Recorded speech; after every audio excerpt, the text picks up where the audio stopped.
Semuanya, salam kenal. Aku Padmanegara. Aku dari Fakultas Hukum angkatan 2020 dan kebetulan sekarang menjabat sebagai Ketua BEM Universitas Udayana. Halo semuanya. Jadi salam kenal juga.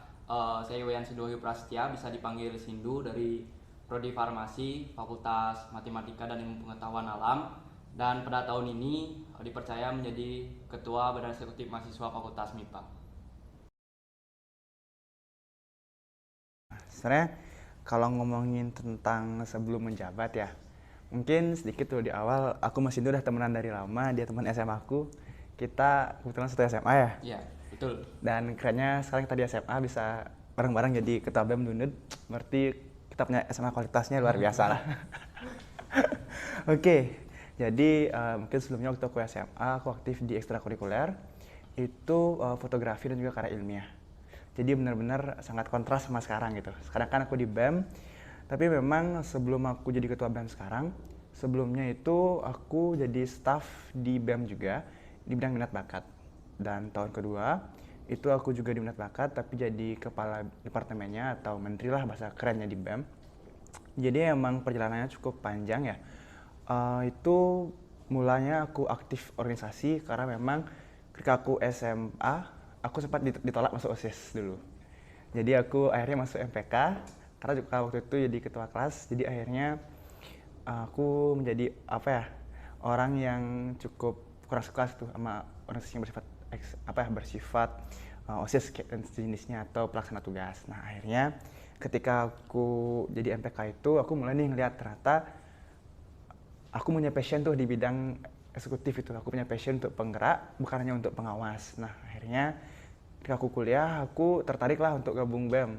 Dan karena memang aku sebenarnya nggak pengen tadi undur teman-teman ya awalnya gitu. Jadi aku sakit hati gara-gara aku waktu SMA tuh sering ikut banyak lomba, tapi akhirnya nggak berguna gitu sertifikatnya. Akhirnya aku banting setir ke organisasi di universitas. Nah setelah aku gabung BEM ini, aku ternyata cukup nyaman di sana. Aku menjadi kadang-kadang di minat bakat itu ya. Aku ngembangin bakat mahasiswa, buat wadah-wadah lomba, ngebuat hal-hal yang bersifat non akademik seperti lomba olahraga, habis itu juga lomba-lomba seni gitu. Nah, tahun kedua, karena waktu itu aku sempat ngebantu temenku yang kakak kelas juga Kak Deril, dia untuk jadi ketua BEM, akhirnya aku gabunglah di kawan-kawannya dia gitu. Akhirnya aku bantu lagi sekali di tahun kedua dan aku lebih nyaman lagi dan akhirnya terbangunlah suatu sifat aku jadinya ambis gitu. Karena jadi ketua BEM gitu. Akhirnya gue pengen nih jadi ketua BEM juga. Akhirnya aku lebih aktif lagi dan waktu itu mungkin ini sedikit hal yang unik teman-teman ya, hal unik di BEM Univ gitu. Jadi tiap tahunnya itu kalau enggak ketua dari student debt PKMB pasti ketua DS yang jadi ketua BEM-nya. Itu kan mungkin kita nggak bisa bohong ya, itu karena mungkin punya banyak teman jadinya, punya banyak relasi. Jadi aku pun waktu itu memilih untuk aktif menjadi seorang ketua DS dan akhirnya itu benar-benar pengalaman terburuk dalam hidupku, benar-benar banyak sekali masalah di sana dan akhirnya ya sekarang syukurnya dapat pengalaman buruk itu aku banyak belajar dan sekarang jadi ketua BEM. Mungkin itu sih sedikit cerita di baliknya. Mungkin kawanku. Oke, mungkin aku lanjut dengan pertanyaan yang sama. Dari mana sih proses yang aku lalui? Jujur, mungkin aku kenal Fatma itu bukan dari sejak SMA saja, sejak SMP ya. Kita memang bergerak di dunia kepramukaan dulu memang. Seperti yang aku bilang, kalau berbicara mengenai organisasi, aku memang tertarik sejak di bangku SMP. Yang pertama itu dari organisasi kepramukaan, kemudian berlanjut ke jenjang SMA sendiri. Hampir sama, juga bergerak di bidang kepramukaan dan juga di organisasi seni. Selain itu juga saya mengikuti beberapa organisasi eksternal di luar sekolah pada saat di bangku SMA seperti itu. Kemudian lanjut ke bangku kuliah sendiri, memang pada tahun pertama sejak menjadi mahasiswa baru, saya memang tertarik untuk mengikuti badan eksekutif mahasiswa di tingkat fakultas itu sendiri. Nah, mungkin pada saat itu berawal dari staf terlebih dahulu ya. Pada saat itu saya menduduki di staf pendidikan dan penalaran, yang mana itu berhubungan dengan bagaimana kita mengembangkan minat mahasiswa di bidang akademik terkait dengan bagaimana program kreativitas mahasiswa dan pengembangan di bidang lomba-lomba seperti itu. Nah, kemudian di tahun kedua sendiri, kebetulan ini jauh berbeda ya. Ketika dulu passion saya memang di bidang pendidikan dan penalaran di BEM MIPA, kemudian berpindah menjadi, kalau bahasanya di Badan Eksekutif Mahasiswa Fakultas MIPA tuh kepala dinas seperti itu. Atau ketua bidangnya di Dinas Pengembangan Sumber Daya Manusia. Nah, di sana saya mempelajari banyak hal baru tentunya gitu. Yang awalnya saya memang mengembangkan diri terkait dengan di bidang pendidikan dan penalaran. Sekarang berpindah ke bidang pengembangan sumber daya manusia. Itu banyak hal baru yang saya temui, mulai dari bagaimana cara mengembangkan soft skill dan hard skill dari mahasiswa, kemudian bagaimana proses kaderisasi di tingkat fakultas itu sendiri, dan bagaimana cara menanamkan bahwa mahasiswa itu bisa bangga seperti itu, ikut berorganisasi mulai dari kegiatan Student Day Fakultas, PKKMB, dan proses kaderisasi yang disebut di Fakultas MIPA itu sendiri, yaitu dengan LKMMTD sampai dengan LKMMTL. Banyak hal yang saya pelajari. Nah, selain itu, selain aktif di Badan Eksekutif Mahasiswa Fakultas MIPA, saya juga aktif di salah satu organisasi, yaitu Forum Persaudaraan Mahasiswa Hindu Dharma Universitas Udayana. Pada saat itu saya menjabat sebagai ketua bidang advokasi. Nah, selain di PSDM, saya juga mempunyai passion di bidang advokasi itu sendiri. Bagaimana di sana saya mempelajari banyak hal gitu. Bagaimana kita peka terhadap berbagai isu pada saat itu, isu-isu yang berhubungan dengan kehinduan. Selain itu, bagaimana cara merancang sebuah kajian yang nanti dapat dipertanggungjawabkan sebagai bentuk dari pernyataan sikap dari sebuah organisasi itu. Mungkin berangkat dari sanalah rasa untuk ingin melanjutkan berorganisasi dan peka terhadap apa yang terjadi di lingkungan Fakultas MIPA itu sendiri mulai muncul seperti itu. Dan sedikit informasi juga, awalnya memang saya pernah berjanji pada diri saya sendiri untuk tidak mengikuti organisasi kembali gitu awalnya, karena saya melihat perjalanan saya berorganisasi sudah cukup sampai di sana sebelum saya menjadi ketua BEM ya, karena saya melihat diri saya tidak berkembang di organisasi itu sendiri. Mungkin ini saya sedikit membongkar rahasia diri saya sendiri di hadapan teman-teman seperti itu awalnya gitu. Tetapi hal yang mendorong saya ada banyak hal gitu. Saya mengikuti BEM sampai saat ini itu 3 tahun. Banyak dinamika yang saya lihat di Badan Eksekutif Mahasiswa Fakultas MIPA yang saya ikuti sekarang gitu. Mulai dari segi kepemimpinannya, bagaimana dinamika dan problematika di internal BEM itu sendiri yang mendorong keresahan saya untuk kembali membangun BEM itu sendiri. Selain dorongan dari dalam diri saya, banyak mahasiswa-mahasiswa, teman-teman saya, dan juga beberapa jajaran dosen pun percaya kepada saya gitu untuk melanjutkan tongkat estafet pemimpinan di Badan Eksekutif Mahasiswa Fakultas MIPA.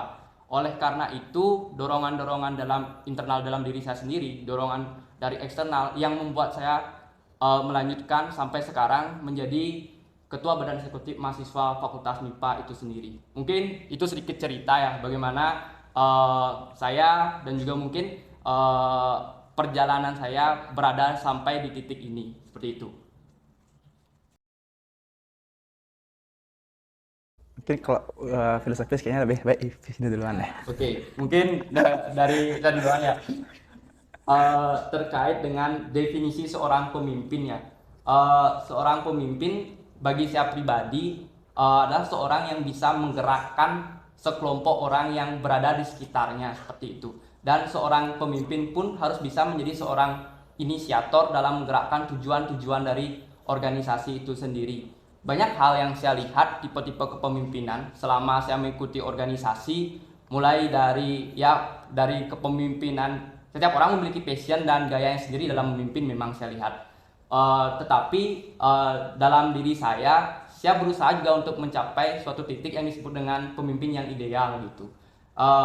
Menurut saya pribadi ya, definisi seorang pemimpin itu adalah seorang yang selalu menanamkan keresahan dalam pikirannya, seseorang yang selalu menanamkan berbagai pertanyaan terhadap problematika yang ada di lingkungan sekitarnya. Itu menurut saya definisi seorang pemimpin. Karena pemimpin belum tentu juga tentang jabatan saja seperti itu. Karena pemimpin memimpin dirinya sendiri pun juga dikatakan sebagai seorang pemimpin. dan bukan berarti harus memimpin sekelompok orang. Mungkin itu terkait dengan definisi pemimpin dari setiap pribadi sih. Mungkin kalau dari teman saya mungkin bisa menjelaskan lebih detail lagi gitu, karena memiliki pengalaman yang luas terkait dengan dunia kepemimpinan ini. Mungkin silakan Fatma.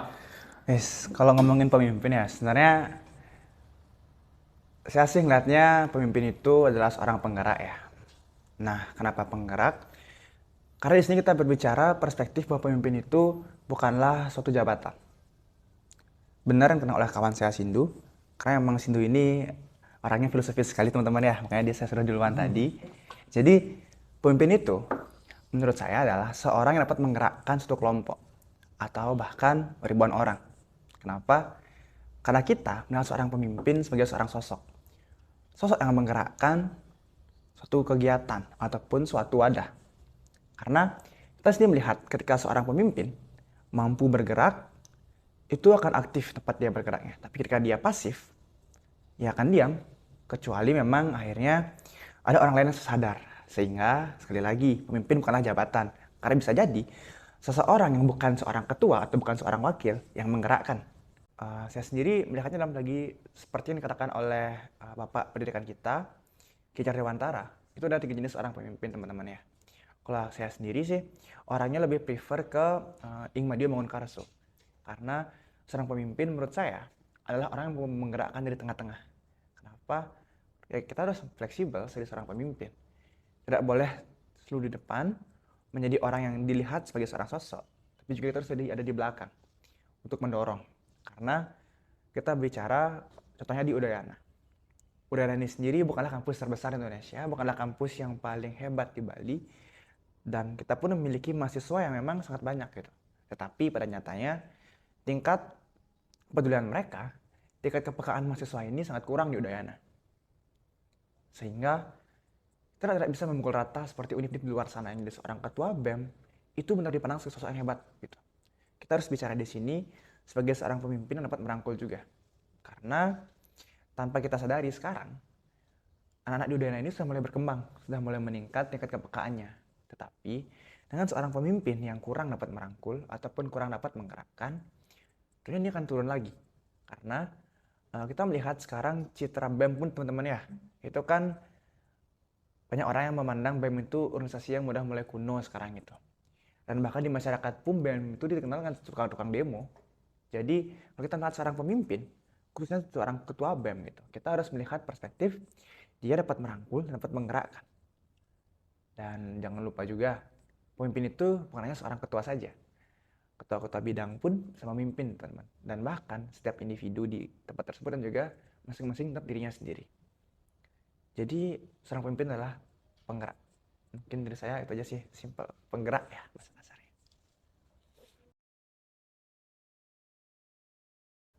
Kita bicara mengenai konflik teman-teman ya. Konflik ini sendiri ada 2 jenis, internal dan eksternal. Yang bahkan lebih sering terjadi adalah konflik internal gitu. Karena internal ini adalah orang di sekitar kita. Kembali lagi, menjadi seorang pemimpin itu ada 2 jenis juga. Ada pemimpin yang memang bersifat keras, ada buahnya salah atau kawannya salah itu dimarahin sama dia. Dan juga ada pemimpin yang merangkul. Dia salah, oh ya dimaafkan, disantaikan. Nah, kita kan tadi ditanya mengenai perspektif masing-masing ya, dan aku sendiri pun memang mungkin dikenal pemimpin yang keras gitu. Karena mungkin kalau aku bisa sedikit bercanda, aku itu pemimpin yang lahir dari ketua DS. DS itu tiap hari isinya konflik tiap hari. Konflik antara fakultas, konflik di internal panitia, jadi memang udah terbiasa, udah katam menghadapi konflik. Jadi aku lahirlah menjadi seorang pemimpin yang keras. Nah, untuk menghadapi suatu konflik, di sini terkadang memang nanti juga manusia teman-teman ya. Dan aku pun masih sering untuk reaksional gitu, langsung marah. Tapi kalau idealnya, karena kan aku yang boleh munafik nih, aku bicara dengan diriku sendiri gitu. Kalau aku munafik mungkin aku bisa bilang aku harus sabar menghadapi semuanya, harus santai dan pelan gitu, mentelaah masalahnya. Tapi kalau bicara secara nyata aku sendiri di sini, aku sering juga rasional. Tetapi hal yang makin hari aku pelajari adalah masalah itu harus kita selesaikan dari pucuk masalahnya dulu. Kita cari apa yang dipermasalahkan, karena terkadang orang itu ketika menjelaskan masalah orang lain pasti ada yang subnya berkurang ataupun ditambah-tambahkan. Jadi kita tidak boleh melihat masalah itu hanya dari orang yang kita dengarkan saja, tapi terus juga harus melihat dari siapa yang disebutkan. Sehingga contohnya di COVID di internal sendiri. Aku sering dapat laporan misalnya di internalku itu antara masing-masing staff, antara masing-masing kepala departemennya itu dikatakan ada konflik, ada berantem, rebutan PSI program kerja, ada permasalahan di internal, saling selek, saling sikut, itu bahasa kasarnya. Tapi itu aku sering dengar dari orang lain. Misalnya departemen A sama departemen B ini ternyata ada masalah nih, ada konflik. Misalnya nih biro keuangan dengan seperti saya departemen olahraga gitu yang banyak program kerja. Maka sering ada masalah selek di internal, ada rebutan contohnya misalnya proposal bermasalah, tapi aku dengarnya dari orang lain gitu. Aku dengarnya dari departemen yang lain gitu. Dia bilang, kapan mah ini ada masalah di departemen A dan departemen B. Akhirnya karena kondisiku kadang-kadang sangat lagi panas tuh, pasti aku langsung marahin mereka. Tapi kalau emang misalkan idealnya adalah aku mencari nih dulu teman-teman dari bidang A, dari departemen B. Ya kita mediasi mereka. Karena terkadang kesalahan yang paling fatal adalah kita punya masalah di internal dibawa keluar. Kita punya masalah antar dua departemen, tapi diceritakan ke orang-orang lain, bahkan orang luar BEM itu sendiri. Itu sangat fatal karena itu dapat menciderai ciri dan juga nama baik BEM kita sendiri. Sehingga kita harus kita selesaikan. Itu kecuali memang benar-benar nggak dapat dibawa di internal, baru kita bawa keluar. Jadi itulah dari aku pribadi, kita harus mengadvokasikan mereka dulu. Cari titik masalahnya apa, selesaikan bersama. Kalau kita bicara masalah di luar, atau sekarang kita bicara masalah di eksternal, ini sebenarnya lebih sulit teman-teman ya. Kenapa lebih sulit? Karena kita nggak tahu nih yang jadi lawan kita siapa. Misalnya, contohnya kayak sekarang teman-teman ya, ini kondisi nyata yang sekarang aku hadapi adalah BEM itu dikatakan sebagai organisasi yang bergerak atas kepentingan politik. Itu bukan di Indonesia, tapi di seluruh Indonesia. Contohnya kemarin ketika bicara tentang Cipta Kerja, BEM itu dikatakan oleh ini digerakkan oleh partai, digerakkan oleh NGO segala macam. Jadi kita nggak tahu nih lawan kita siapa. Kita nggak tahu yang kita hadapi siapa, karena itu kita bicara dari perspektif masyarakat dan juga netizen di luar sana. Nah, yang harus kita hadapi adalah sekarang berpikir secara holistik.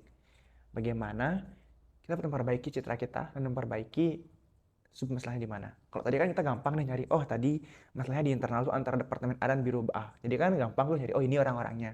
Nah, kan ini kan kita bicara, kita nggak tahu orangnya siapa. Itu dikembangkan dari balik layar teman-teman.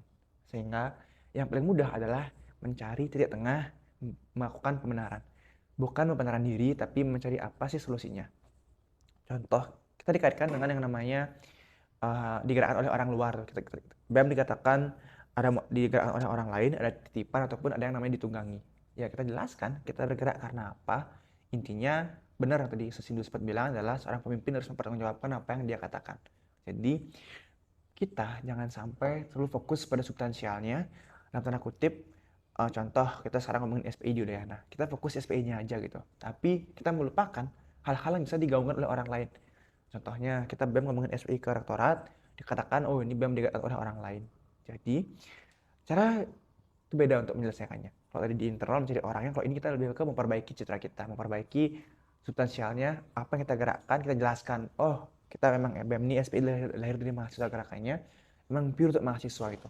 Kita jelaskan ke mereka, klarifikasi secara benar-benar nyata, bukan mencari perlindungan, bukan pembelaan diri, tapi menjelaskan dari hati nurani kita bergerak untuk apa. Karena sekali lagi, kita tidak bisa untuk yang namanya mengkontrol stigma publik. Karena publik bebas untuk beropini. Mungkin dari aku sekian. Mungkin next dari kawanku yang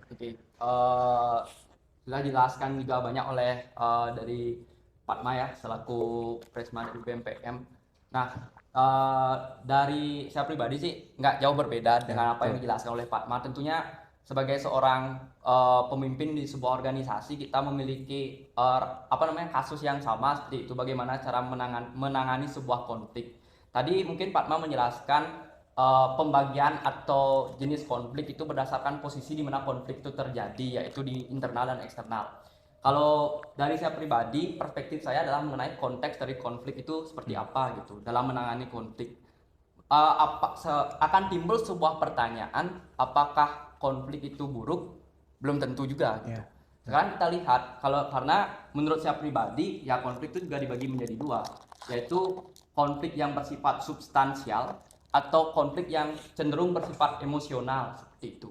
Karena kita harus paham dulu ini konflik seperti apa. Nah, kalau seandainya kita berbicara mengenai konflik yang bersifat substansial, artinya adalah konflik itu berhubungan dengan bagaimana bergerak ke depannya tentang organisasi itu sendiri gitu. Konfliknya itu adalah tentang tujuan dari organisasi ataupun hal-hal yang bersifat substansial dari organisasi yang nantinya beroutput pada membangun organisasi itu sendiri gitu. Kalau konfliknya memang substansial, menurut saya sih memang dirasa perlu ya, karena itu pasti timbul dari sebuah keresahan. Wajar memang terjadi perbedaan pendapat di dalam kita berorganisasi gitu.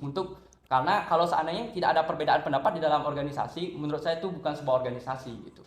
Ketika ada perbedaan pendapat dan adanya konflik yang bersifat substansial, maka saya rasa organisasi itu sedang tumbuh dan berkembang untuk mencapai titik di mana organisasi itu menjadi organisasi yang ideal dan lebih bagus seperti itu. Nah, cara menangani konflik yang seperti ini menurut saya ya seperti konflik substansial ini yaitu sama dengan cara memediasi, dengan cara pendekatan personal gitu. Ada pendapat seperti apa dari kedua belah pihak. Jujur saya juga tidak ingin menutupi hal. Kalau saya pribadi disclaimer dulu mungkin ya, saya memang orang yang blak-blakan, saya orang apa adanya. Kalau memang di suatu forum mungkin ada hal yang saya tanyakan, maka saya akan tanyakan. Kalau memang ada di suatu forum, baik itu rapat umum BEM ataupun konsolidasi itu ada hal-hal yang memang saya rasa kurang pas, saya akan berbicara gitu. Begitu juga saya tanamkan kepada anggota saya agar ya istilahnya dalam suatu forum yang resmi kita bicarakan dengan baik. Jangan sampai di belakang kita ada hal-hal yang kita tidak inginkan sehingga memantik yang namanya konflik itu sendiri. Sehingga cara mengatasi yang lebih baik yaitu dengan kita berdiskusi, berdialog secara terbuka dengan pikiran yang memang jernih untuk menyelesaikan suatu konflik itu sendiri. Jika konflik itu bersifat substansial seperti itu. Nah, kemudian jika memang konfliknya itu cenderung bersifat emosional, lebih mengedepankan emosi, itu yang kita hindari menurut saya gitu. Kita lebih memilih untuk diam terlebih dahulu, setelah memang keadaan membaik baru kita selesaikan. Seperti itu. Nah, melihat dari cara mengatasi konflik itu sendiri, hal yang paling terpenting yaitu langkah preventif atau pencegahan bagaimana menangani konflik itu sendiri. Nah, saya di sini berbicara internal terlebih dahulu. Untuk mencegah suatu konflik, hal yang paling penting di internal organisasi itu adalah komunikasi. Sehingga di BEM FMIPA sendiri saya juga mencanangkan beberapa program kerja yang memang harus rutin yang saya evaluasi dari tahun-tahun atau periode-periode sebelumnya yang memang belum pernah terrealisasikan, yaitu bagaimana kita mengadakan rapat rutin mulai dari rapat rapat inti dengan ketua bidang setiap bulannya. Bicara tentang GS ya di tingkat universitas. Kalau di FMIPA sendiri memang juga ada program kerja yang sama seperti itu yang disebut dengan Perseni FMIPA. Ini pun kadang-kadang memang ada konflik itu antara beberapa bukan organisasi yang saya sebut ya, mungkin beberapa hal-hal gitu terkait dengan kesepakatan dan keputusan seperti itu. Nah, dari hal ini yang saya lakukan adalah pendekatan personal terutama. Jika seandainya mungkin dari BEM ada konflik dengan eksternal gitu, kira-kira apa permasalahannya dan kita cari jalan tengahnya bersama gitu. Dan kita bicarakan pada suatu forum yang memang kita bisa menghasilkan suatu kesepakatan, baik itu melalui musyawarah maupun voting. Itu jalan-jalan saya sebagai seorang ketua BEM menyelesaikan suatu permasalahan. Dan ingat yang paling penting ini, kebetulan Pak Ma pernah menyampaikan kepada saya bahwa kadang-kadang kita yang sering terjadi dalam suatu konflik adalah perang pendapat seperti itu. Kita ketahui bahwa di sini kita memang di Indonesia sendiri memang kita bebas berpendapat, tetapi kita tidak boleh memaksakan yang namanya sebuah pendapat seperti itu. Sehingga win-win solution harus ditemukan dalam suatu musyawarah. Mungkin itu yang dapat saya sampaikan.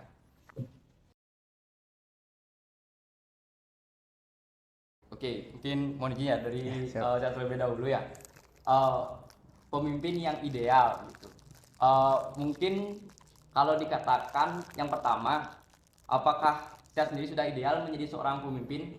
Bagi saya sendiri dengan parameter yang nanti akan saya sebutkan, saya masih belum mencapai titik tersebut gitu. Nah, bagi saya Sindu, pemimpin yang ideal itu adalah pemimpin yang bisa membersamai anggota-anggota yang ada di sekitarnya. Ketika anggota itu merasa bahwa ada sosok pemimpin, seorang ini merupakan sosok pemimpin, itulah pemimpin yang ideal. Selain itu, pemimpin yang ideal adalah pemimpin yang selalu tahu dan terjun langsung di dalam setiap job desk atau program kerja guna mencapai tujuan dari organisasi itu. Seperti itu. Nah, kemudian saya tambahkan juga pemimpin yang ideal menurut saya pribadi adalah, mungkin sudah saya sebutkan tadi, bahwa seorang pemimpin itu harus memiliki keresahan dalam pikirannya, harus menanamkan rasa was-was dalam pikirannya. Dalam artian keresahan rasa was-was ini, apa sih hal yang belum kita lakukan, progres apa sih yang belum terrealisasi, dan job desk apa sih yang belum terwujud dan dilaksanakan. Keresahan-keresahan itulah yang harus ditanamkan oleh seorang pemimpin yang ideal gitu. Dan menurut saya, jika seorang pemimpin masih bisa tidur nyenyak di atas kasur tanpa setiap malam berpikir bagaimana besok apa yang akan terjadi, menurut saya itu bukan seorang pemimpin gitu. Dan saya sendiri pun masih berusaha untuk mencapai di titik itu, untuk menjadi seorang pemimpin yang ideal. Mungkin singkat saja seperti itu pemimpin yang ideal menurut saya pribadi. Berarti ini Sindu tiap malam nggak nyenyak tidurnya ini. Iya, harus sih kalau menurut saya pribadi. Gitu. Mungkin dari Fatma gimana nih? Oke, nah, kalau dari aku, pemimpin yang ideal adalah pemimpin yang mampu berpikir holistik. Kita melihat sekarang, seorang pemimpin itu kan berpatokan pada sosok teman-teman ya. Nah, beberapa tahun terakhir, contohnya di Indonesia sendiri, aku coba kerucutkan ke dua tokoh gitu. Contohnya Pak Jokowi dan Pak SBY. Mereka ini memiliki tipe yang berbeda. Pak SBY, pemimpin yang terhormat, berwibawa dan gagah. Pak Jokowi, pemimpin yang merakyat dan sederhana. Nah, karena kita lahir di generasinya Pak Jokowi, jadi lebih sering melihat pemimpinan beliau. Aku sekarang melihat banyak anak-anak muda yang sekarang lebih cenderung melihat sosok yang keren adalah sosok yang seperti Pak Jokowi, yang merakyat, yang sederhana. Karena memang kita melihatnya langsung lah beliau, bukan Pak SBY kita lihat secara langsung. Tapi dari aku pribadi, aku juga seringlah menonton gaya berpidatonya mereka, termasuk juga Pak Soekarno juga. Dan memang aku juga melihat di sini bahwa seorang pemimpin untuk generasi muda ya, terutama pemimpin Gen Z gitu, kita harus melihat sejarah itu satu patokan pembelajaran, tetapi bukan jadi contoh nyata. Karena zaman kita itu beda dengan zaman mereka. Sehingga pemimpin yang ideal lah pemimpin yang mampu belajar dari masa lalu dan beradaptasi dengan masa depan gitu. Karena kita sekarang melihat perspektif seorang pemimpin yang sedikit pun kesalahannya atau sedikit melakukan blunder pasti akan diserang sana sini, terutama di era media sosial sekarang. Sehingga cara paling aman adalah pemimpin yang merangkul, yang sederhana gitu. Karena sekarang pun mungkin lagi cuman viral-viralnya teman-teman ya, soal pemimpin bergaya hidup mewah, gaya hidup glamor, besoknya yang sekarang ditangkap segala macam. Jadi karena memang sekarang pun pemerintah mencanangkan untuk pemimpin itu harus bersifat sederhana. Termasuk kemarin pun Jokowi yang mengarahkan Kapolri untuk para polri sederhana, juga di Dirjen mengenai pajak dan segala macam. Sehingga aku sering lihat perspektifnya seperti ini. Aku di mahasiswa mencoba untuk menggambarkan pemimpin yang dapat merakyat, ke bahasa kasarnya. Ya, merakyat kita harus ya. Betul. Jadi kita harus melihat seperti apa kita punya masyarakat, yaitu mahasiswa sekarang, mengenal kita. Karena hal yang paling mudah untuk mereka mau dekat dengan kita adalah dengan cara dikenal. Karena pertama di BEM ya, mungkin aku perluas lagi jangkauannya.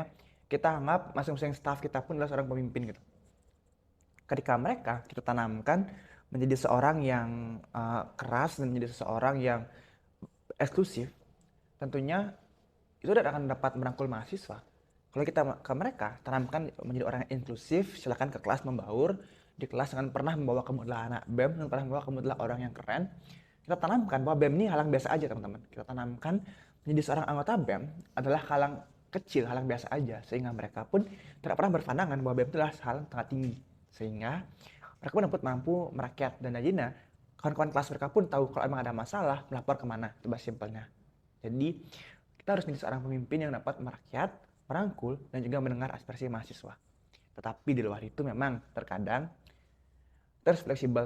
Kita tidak boleh terus-terusan kayak selengean, santai, dan chill tuh nggak boleh terus-terusan.